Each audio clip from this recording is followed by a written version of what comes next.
Olá, você no Magia da Gestão, que bom ter você aqui novamente.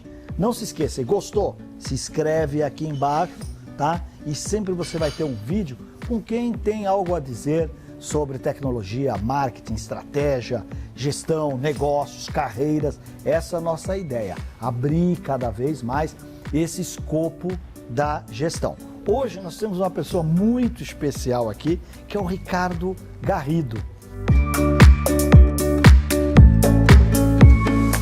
O Garrido tem uma trajetória muito interessante e que eu quero explorar muito bem. Até porque tem um pouquinho a ver aí com a minha história, né? Quem veio lá do mundo analógico e foi transitando até chegar na nova economia, na chamada nova economia. O Ricardo Garrido, ele começou lá atrás, acho que como estagiário da editora Abril, foi crescendo lá dentro, trabalhou inclusive na distribuição, que é um dos gargalos, a gente sabe, de quem tem, ou quem tinha pelo menos, milhares ou até milhões de assinantes como a Abril tinha. Depois montou o IBA, que hoje é o Go Read da Abril, e acabou então depois saindo lá da editora Abril, e hoje ele é o homem Alexia no Brasil, ele é o pai ou marido da Alexia no Brasil, quer dizer, então você veja bem, alguém que sai lá da mídia impressa, que passa nessa transformação digital pela mídia digital e que chega agora ao campo da inteligência artificial. Acho que vai ser um papo muito legal. Boa. Ricardo, bom você estar aqui com a gente. Obrigado, professor. Prazer estar aqui. Super obrigado por ter você aqui. Vamos começar então por aí. Você então não é mais um dinossauro apavorado, como diz Jorge Paulo Lema. Você fez a transição para a nova economia? Eu fiz e eu acho que mentalmente essa transição começou lá para 2010, quando eu comprei o meu primeiro tablet, que era uma novidade. Eu, na época, era diretor de logística do Grupo Abril. E eu comprei o meu primeiro tablet, foi quando foi lançado o iPad e tal. E a primeira coisa que eu fiz foi sair assinando todas as revistas estrangeiras que eu gostava. Entertainment Weekly, Vanity Fair, Wired, Fast Company e tal. Assinei um monte dessas revistas e fiquei impressionado, né, com a usabilidade e tudo mais. Mas uma coisa que me chamou muito a atenção é como que as empresas de mídia, eu trabalhava numa empresa de mídia na época, estavam completamente fora desse jogo do meio de campo de como que se faz uma assinatura digital, como que faz a entrega disso e tal. E eu me interessei muito por esse assunto e comecei a mostrar lá para o pessoal da editora Abril e tal, e até que me convidaram para começar a iniciativa da Abril. Jairo Leal, Fábio Barbosa. Era o Jairo Leal, o presidente Leal da Abril Mídia, e o Fábio Barbosa era o CEO do Grupo Abril. E daí surgiu o IBA? Isso, e daí surgiu o IBA. Tá, e eu fui convidado para... Conta um IBA. Conta um pouquinho. O IBA era uma plataforma de conteúdo digital, como Kindle, por exemplo, em que a gente vendia livros, revistas e jornais digitais para aplicativos que podem ser lidos no tablet ou no smartphone. E a gente começou, eu tive a oportunidade de começar isso do zero, fazendo business plan, montando o time, não sabia como desenvolver um produto digital, erramos bastante, aprendi bastante também. E durante os 3 anos em que eu liderei esse projeto, a gente lançou, tinha bastante conteúdo, acho que esse era o primeiro grande desafio, era ter conteúdo não só do Grupo Abril, mas também de outros provedores de conteúdo brasileiros. Então tinha todos os 27 principais jornais do Brasil, Folha, Estado, o Globo, Valor, Estado de Minas, Correio Brasiliense, etc.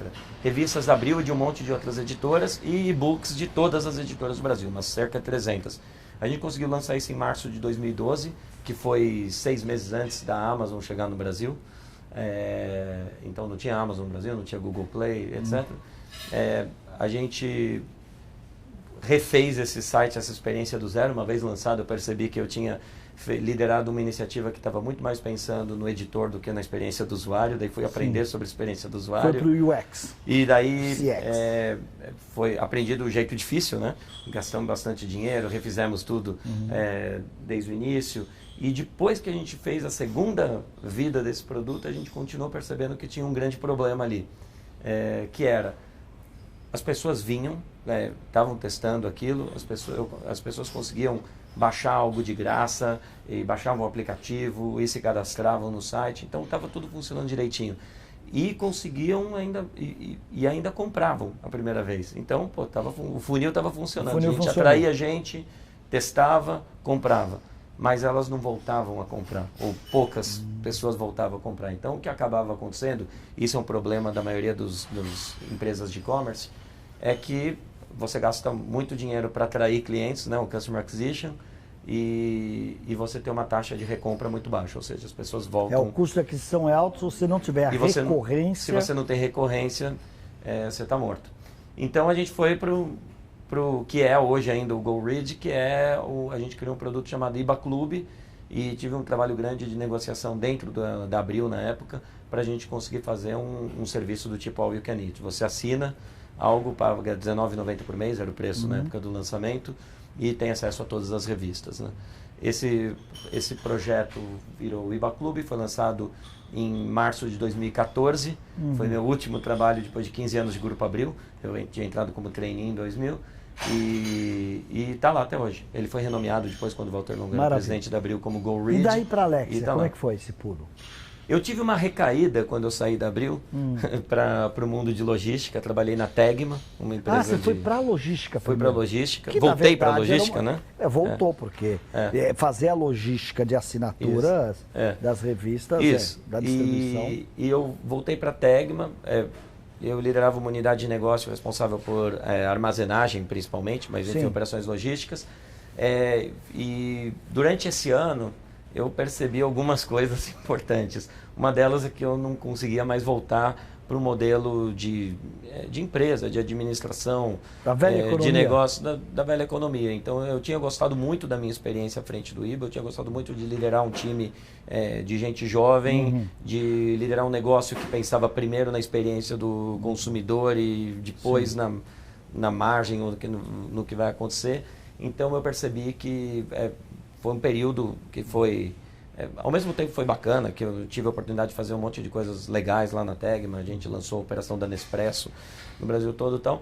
Eu percebi que eu tinha dado um passo em falso na carreira e que eu precisava voltar. E a partir daí eu passei a trabalhar para conseguir entrar na Amazon, basicamente. Para voltar no mundo digital. Eu acho que isso aqui é um ponto importante a gente só colocar, porque você que está nos vendo e já participa da nova economia sabe que esse é o modelo onde você põe o cliente no centro de tudo, né? Que não é a mesma coisa de foco no cliente, tá? É você trabalhar a experiência do cliente. Então, isso parece normal para quem está na nova economia. Para quem é da economia chamada velha economia e ainda tem esses conceitos, por mais que você se preocupe com o cliente, é um pouquinho diferente. O que, na verdade, o Garrido está dizendo aqui é o seguinte: você fica viciado, né, em trabalhar em cima da experiência do cliente. Quer dizer, todo o input do cliente vai mudando o teu produto, vai mudando o teu serviço, né? Isso é um aprendizado constante. Mas, para isso, você precisa saber trabalhar com colaboração criativa, trabalhar sobre projetos, estar disposto a alterar teu produto e serviço a todo momento, o que não é muito predicado da era industrial, né? E essa é uma das grandes mudanças. E aí você queria trabalhar na Amazon? Perfeito, exatamente isso. Eu tinha conhecido o pessoal da Amazon na época do IBA, porque eu era o concorrente. Sim. Quando a Amazon chegou no Brasil com o Kindle, eu era concorrente do Kindle. Fiz algumas entrevistas na Amazon durante 2013, acabou não acontecendo naquele momento, e mantive um certo contato e deu certo no fim de 2015. Eu abri uma vaga para Head de Content Acquisition de Kindle no Brasil, me candidatei, fiz uma tonelada de entrevistas por lá e cá estou 4 anos depois. E aí levou meus livros para o Kindle. Exatamente. Foi aí que eu conheci o Garrido, quando ele levou os meus livros para o Kindle. E do Kindle para a Alexia? Bom, o Kindle, 3 anos à frente de Kindle, acho que é impressionante o que Você ficou 3 anos, então. 3 anos. A Amazon começou no Brasil com e-books, tendo, sei lá, 13 mil títulos em e-books. Quando eu saí, acho que a gente já tinha mais de 170 mil. Nossa. Então, cresceu muito a seleção de títulos. E esse é um negócio que continua crescendo muito forte aqui no Brasil, e acho crescendo mais até do que nos outros países. E aí, no início desse ano, fui convidado para liderar o projeto de Alexa, que no Brasil. Que Alexa, você sabe, é um assistente de voz, né? É um serviço de voz baseado na nuvem. Foi lançado há 5 anos atrás, em novembro de 2014, nos Estados Unidos. Se tornou um grande sucesso, quer dizer, basicamente é uma caixa de som que você tem na sua sala ou em qualquer cômodo da sua casa, em que você fala com ela e você demanda por serviços que você pode fazer no seu telefone celular. Por exemplo, você ouve música, você descobre informações, quando joga o Corinthians, ou quanto foram os jogos da última rodada, ou qual a distância daqui até a Lua, qual a cotação do dólar de hoje, etc. Põe aí a minha playlist. Pede música, pede Uber e tudo mais, então você pode fazer um monte de coisa. Então, basicamente, é a mesma coisa que se tornou um computador inteligente que pode fazer tudo para a sua vida, desde alarme até fazer contas e tudo mais, só que é funcionando por voz.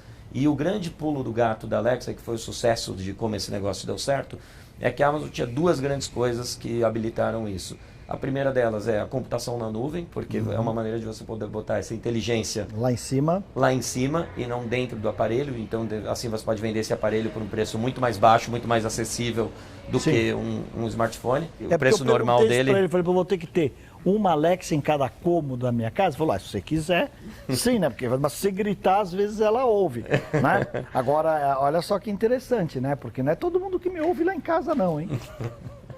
É isso, a Alexa resolve problemas de solidão também. E a segunda coisa é a inteligência artificial. É a possibilidade de você oferecer uma experiência moldada de acordo com o comportamento do consumidor. Então, por exemplo, a Alexa sabe para que time você torce. Então, quando você pergunta sobre resultados do campeonato, ela já vai te falar do time que você torce. Se você pergunta... como vai estar o tempo, ela reconhece o lugar onde você está e te fala o tempo daquele lugar, a menos que você fale algo específico, tipo como estará o tempo em Recife no fim de semana, né? Então, mas vocês já programaram a Alexa para ser mais condescendente com os São Paulinos, com os corintianos, que estão sofrendo muito? Não, essa é uma pergunta interessante, ela é absolutamente agnóstica de time. Ela é agnóstica. Mas ela sabe cantar os hinos. Mas se tem inteligência artificial, ela vai aprendendo, né? Vai aprendendo. Por exemplo, para quem é flamenguista e a gente vive neste momento o auge do oba-oba em torno do Flamengo. A Alexa canta, ela já sabe cantar o hino do Flamengo naturalmente, como canta todos os outros times, mas ela sabe alguns gritos de torcida, então ela sabe. Se você pergunta, Alexa, o que aconteceu em dezembro de 81? Ela canta um grito de arquibancada que se tornou famoso ao longo desse ano. Se você fala, Alexa, é falta na entrada da área, ela responde, adivinha quem vai bater? É o camisa 10 da Gávea. Que bom. Mas tem para os outros times também. Mas naturalmente ela vai incrível, aprendendo, né? com o tempo. O meu neto conversa com a Alexa, a primeira vez que eu vi ele conversando, eles colocaram a Alexa, eles têm uma área de gourmet, uma área de churrasqueira, e colocaram lá da churrasqueira. E ele pedia a música, ele falava, mas com quem que ele está falando, né? Eu demorei um pouquinho para perceber, apesar de estar aqui. A música é, de longe. O uso mais frequente. E eu acho que é a coisa mais transformadora. Porque a graça, você falou de uma criança, mas a gente tem recebido muito feedback dos nossos clientes, falando de gente bem mais velha. Inclusive, anteontem eu tive uma reunião com uma pessoa de fora e tal, e o cara falou, minha mãe tem 94 anos e isso transformou a vida dela. Transforma. Ou pessoas que têm dificuldade de locomoção, ou pela idade, ou por algum tipo de uma doença, ou alguma deficiência, pessoas com deficiência visual e tal. Então é absolutamente transformador, porque você pode fazer tudo isso, você pode pedir para acender a luz, apagar a luz, ver se a porta está trancada, uma música que você quer tocar. Eu tive essa experiência agora no sábado, eu tenho 4 primas, que é um negócio lindo de morrer. São 4 irmãs, 89, 94, 98 e 100 anos. Uau! 100 anos, a mais velha. A longevidade está na família. Moram sozinhas, totalmente independentes e tudo mais. E baseado nesses 100 anos, eu resolvi fazer uma festa e trazer a família, que há muitos anos veio umas 50, 60 pessoas lá em casa. Inclusive um tio meu que mora em Guarulhos. Aí eu peguei e mandei um zap lá para ele. Falei, tio, vou mandar um Uber te buscar. Ele respondeu, não precisa não. Falei, tio, você vai vir de Guarulhos até Alphaville. Ele falou, não, eu ponho aqui no GPS e chego. Quer dizer, 90 anos ele vem lá dirigindo a Marginal Tietê, Castelo Branco. Eu disse, ele põe lá no Waze da vida. Destemido. E vem. E como é que ele faz? Ele dá comando de voz. Né? Como é que eu chego em tal lugar, papapá, e pronto. Inclusive na Alexa ele pode falar, Alexa pede um Uber para mim. Olha lá. Chega lá então vamos falar dos skills, ótimo. Olha lá, a Alexa pede um Uber. Isso eles chamam dos skills, ou seja, o quanto que a Alexa, o quanto que o teu assistente de voz aciona outros aplicativos. Quantos já estão, digamos assim, tropicalizados ou abrasileirados? Hoje a gente já tem mais de 400, são mais de 500 skills publicados aqui no Brasil por provedores brasileiros. Então, por exemplo, Um cliente do Bradesco pode checar o status da conta dele, ou programar um débito automático. Você pode pedir um Uber, você pode pedir comida pelo iFood, você pode checar o status do seu voo na skill da Latam, você pode abrir a galinha pintadinha e entreter as crianças. Galinha pintadinha no quarto neto você não aguenta mais. Você não aguenta mais. O bom é que aí ele pode pedir sozinho, você não tem o que fazer. Sozinho, mas né? É verdade. tem historinhas da Turma da Mônica, então assim, a essa gente é uma curiosidade ficou que muito eu feliz. tenho. Por exemplo, você tem, ela reconhece qualquer voz. Por exemplo, se o meu neto for na minha casa e a Alexa está acostumado com a minha voz, ela entende? Ela entende vozes diferentes e funciona normalmente. Agora, uma coisa que a gente tem, que é um uso um pouco mais avançado, você pode cadastrar as vozes diferentes dentro da sua casa. Ok. Então, você entra pelo aplicativo e fala, cadastrar as vozes. Então, você treina, fala algumas coisas, a Alexa pede para você falar e ela entende que aquela é a voz do Ricardo, aquela é a voz da Luísa, que é minha esposa. Mas, fora isso, um uso normal, assim, qualquer pessoa pode chegar e perguntar, ela está treinada para responder. A minha filha tem 2 anos, ela às vezes já consegue falar com a Alexa. A dicção ainda não está muito... Sim. Ela fala, Alexa, ainda está... Mas às vezes entra. Mas é o machine learning, né? Quer dizer, ela vai melhorando. Vai melhorando. E essa, acho que o grande distinção, acho que do trabalho que a gente faz na Amazon e que tem a ver com a abertura aqui da nossa conversa, falando do foco da obsessão pelo cliente, é que a gente não só traduziu, localizou um produto e lançamos no Brasil. A gente ensinou a Alexa a falar português. A gente demorou 1 ano treinando a Alexa com milhares de clientes da Amazon que receberam dispositivos Echo nas suas casas e recebiam toda semana uma lição de casa, falando com a Alexa de maneira que a gente conseguisse entender como um carioca, um mineiro, um paulista, um nordestino, são vários portugueses, um gaúcho falam com a Alexa para que ela entenda isso. E a gente foi refinando. Aprendeu o mineirês, porque olha... É interessante, a gente foi bem com o mineirês. Foi bem com o mineirês, porque o mineirês, uma vez saiu uma matéria num desses jornais diurnos da Globo, não sei se foi o Bom Dia Brasil, alguma coisa assim, que estava passando uma novela que tinha uma família que falava bem mineiramente.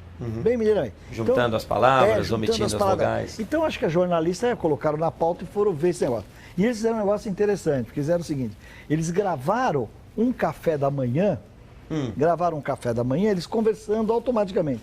Soltaram isso, depois soltaram com legenda. Eu fiquei impressionado. Eu não tinha entendido. Realmente não tinha entendido. Então, quer dizer, se treinou a Alexa no mineirês... A gente mediu por região qual que era o grau de entendimento dos comandos e tal. E o de Minas ficou muito bem parecido com o de São Paulo, por exemplo, mesmo. Ou do Nordeste. Então a gente conseguiu treinar bem, Alexa. Eu tenho uma curiosidade que é o seguinte, o que eu entendo você está falando com a Alexa e na verdade você está formando um gigantesco banco de dados de comportamento, né? Porque na medida, hoje vocês sabem que música é o que mais solicitam para a Alexa, aí você sabe que o número 2 é, sei lá, informações de extrato bancário, vocês têm toda uma estatística lá. Aonde que a LGPD enquadra ou limita ou melhora? Tá, deixa eu fazer só uma retificação aqui. Pois não. As skills, quer dizer, as informações de skills que a gente tem, elas são das skills. Então, por exemplo, para você pedir comida no iFood, você tem que vincular a sua conta à conta do iFood. Então, essa informação cai no iFood? Isso é do iFood. Tá, mas você sabe que a pessoa ligou para o iFood? Eu não sei. Mas a nuvem sabe. A Alexa sabe. Está registrado que ela abriu o iFood. A mesma coisa no Bradesco, por exemplo, ou a Latam, ou as outras skills. Tá certo. Mas não são informações que a Amazon tem. Isso é uma informação do Bradesco. De cada um deles. Da Latam e do iFood. Isso não passa por nós.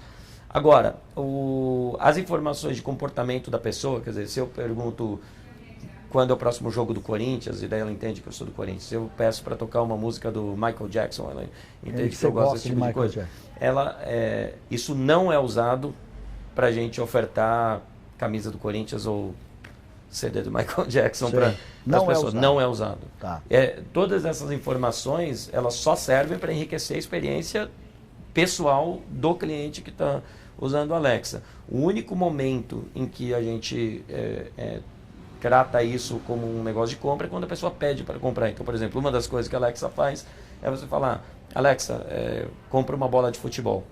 Ela abre na Amazon e fala, os resultados que apareceram aqui são essa bola da Nike, essa bola da Topper, essa bola da Penalty, por Aí ela exemplo. vai buscar no arquivo Ela da busca Amazon. lá Tá. e, lógico, isso como qualquer navegação dentro de um site de e-commerce, isso é só um Tá. jeito de navegar dentro da Sim. Amazon, essa navegação está registrada ali, como estaria Tá. se você buscasse bola de futebol no site ou no aplicativo da Amazon. Mas vocês já chegaram a estudar profundamente a LGPD para saber se isso limita alguma coisa ou não?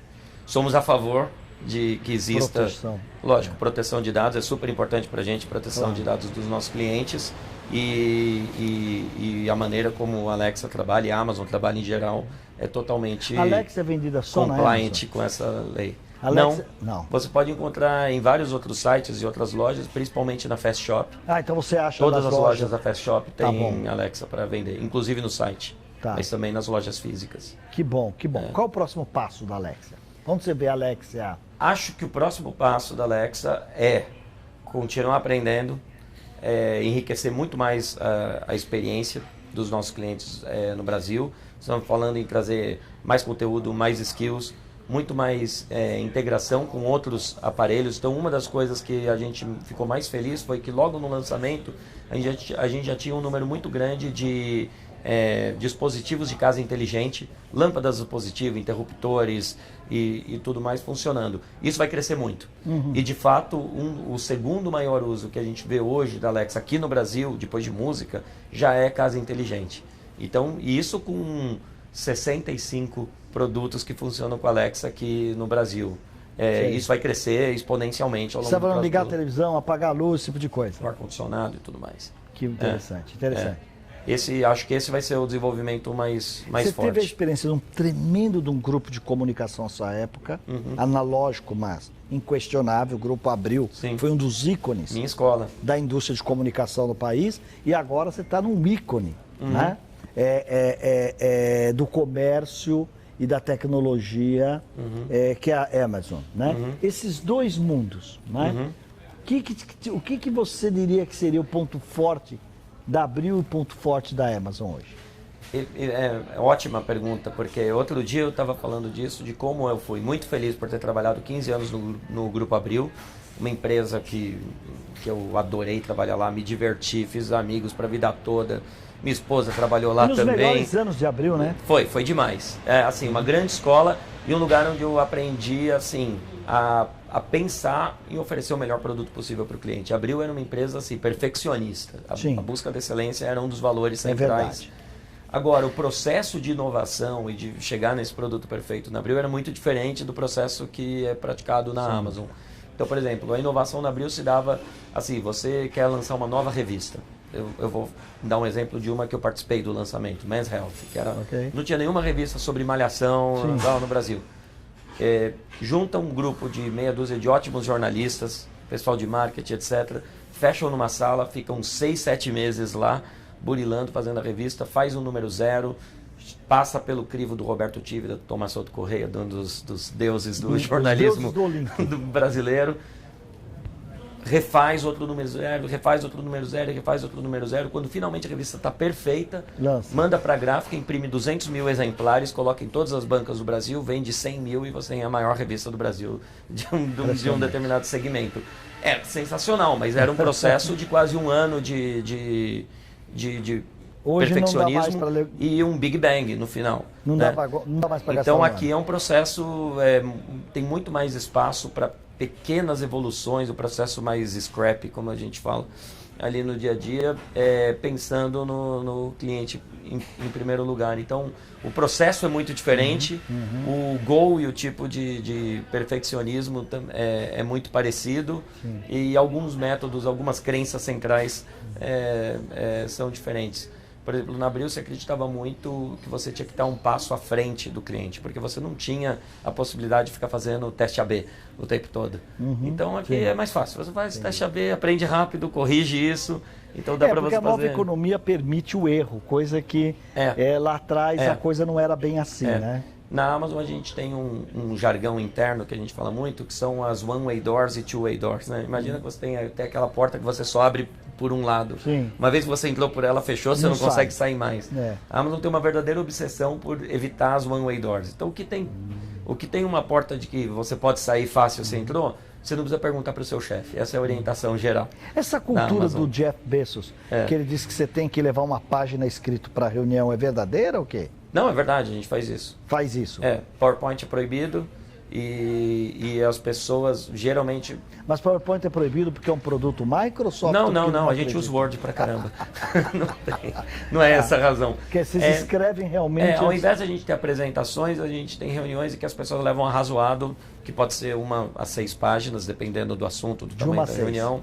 E toda reunião, esse é um ritual que se repete algumas vezes por dia, eu passo por isso 3, 4 vezes por dia no mínimo.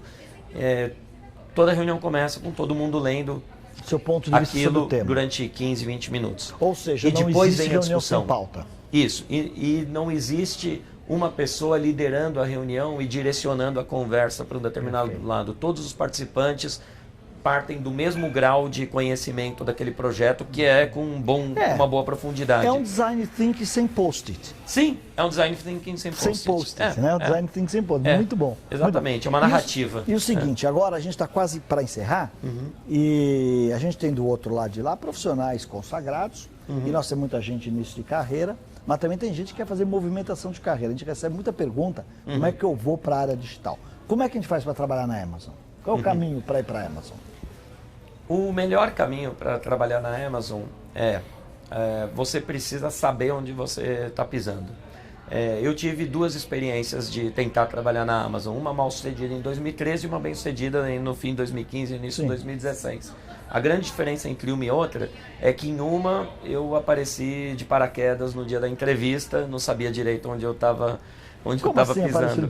Eu estava trabalhando pra caramba, eu estava envolvido, estava mergulhado no meu projeto lá tal. No outro dia acordei e falei, agora eu vou fazer entrevista lá na Amazon. Eu fui responder as coisas do jeito, deixa eles me analisarem e entenderem. Você precisa entender a cultura da empresa. A Amazon não é uma empresa que iria me contratar porque eu entendo muito de conteúdo digital e eu sei como abrir uma loja de e-books no Brasil. Esse conhecimento técnico tem o seu valor, mas não é o que é decisivo. Não é determinante. A Amazon contrata uma pessoa que ela acha que vai se encaixar na cultura da Amazon, que vai conseguir pensar no cliente primeiro, que vai priorizar mais o longo prazo em detrimento do resultado de curto prazo. A pessoa que está disposta a aprender e a pessoa que está disposta a se virar sozinha e não precisa de que pegue muito na mão e tenha muito serviço. Então, esses traços que são muito importantes da cultura da Amazon, a pessoa precisa saber que é isso que vão tentar descobrir a partir de casos da vida dela. Então, acho que a grande orientação que eu dou você vai encontrar... A minha vaga eu encontrei pelo LinkedIn, não tem nada de diferente. Eu vi a vaga lá, Head of Content Acquisition, Kindle Brasil no LinkedIn. Me inscrevi. Você falou, é comigo mesmo? Me inscrevi, achei que eu tinha um currículo bom para aquilo e me preparei bastante para essa entrevista. Lendo livros sobre a Amazon, pesquisando na internet, conversando com pessoas que trabalham na Amazon e que eu conhecia. Então, a partir daí eu entendi como que funciona o processo para entrar na Amazon e a obsessão da Amazon por encontrar pessoas que se encaixam na sua cultura e não necessariamente... Se a gente vai lançar a Alexa, por exemplo, a Amazon não foi atrás de o maior especialista de tecnologia de voz do Brasil. Ela convidou um cara que não tinha experiência nenhuma nisso, que sou eu, mas que já estava ali há 3 anos na Amazon, conhecia bem, já tinha sido reconhecido por outros trabalhos e que funcionam bem dentro da cultura da empresa e principalmente para montar um time aqui, que eu acho que esse era o principal desafio, né? Então, montar um time com outros Amazonians, né? Então, acho que esse é o principal. Muito bom. Quando eu fazia, em vez de fazer o Magia da Gestão, aí no YouTube, a gente fazia no modelo analógico, eu soltava toda semana um artigo, eu assinava embaixo, a teoria na prática funciona. E realmente você vê que a teoria na prática funciona. A gente sempre diz o seguinte, você é candidato a um novo emprego, pesquise a empresa onde você vai trabalhar, entenda qual é a cultura dela, qual é a linguagem, quais são os valores que ela tem e aposte que o fit às vezes é muito mais importante do que a competência técnica. E claro que ninguém vai te contratar se você não tiver a competência técnica mínima. Mas às vezes o fit de cultura é muito mais importante. Garrido, super prazer ter você aqui. Muitíssimo obrigado de coração. Beleza. Espero ter outras oportunidades. Muito sucesso para a Alexa. Eu já estou louco para instalar uma lá em casa. Vou instalar pelo menos uma. Minha casa tem muitos ambientes. Ver como é que eu vou fazer isso. mas foi um prazer muito grande ter você aqui, Boa. ver essa tua transformação digital, mas sempre com a mesma essência, né? É isso. O cliente no centro de tudo, isso. acho que esse é o grande aprendizado. E se você não se inscreveu ainda, se inscreva aqui no nosso canal no YouTube. Se quiser também, me acompanhe lá no Instagram, @Prof. Carlos Júlio. Eu sempre digo o seguinte, eu não fotografo o que eu como e vocês não vão ter o desprazer de me ver de sunguinha na praia. É só conteúdo, essa é a nossa intenção. Graças a Deus, hein? Graças a Deus. Essa é a nossa intenção por aqui, tá bom? Então ficamos por aqui e também, não se esqueça, pergunta que eu respondo, hein? Tá bom? Fazendo o maior sucesso, pergunta que eu respondo. Forte abraço.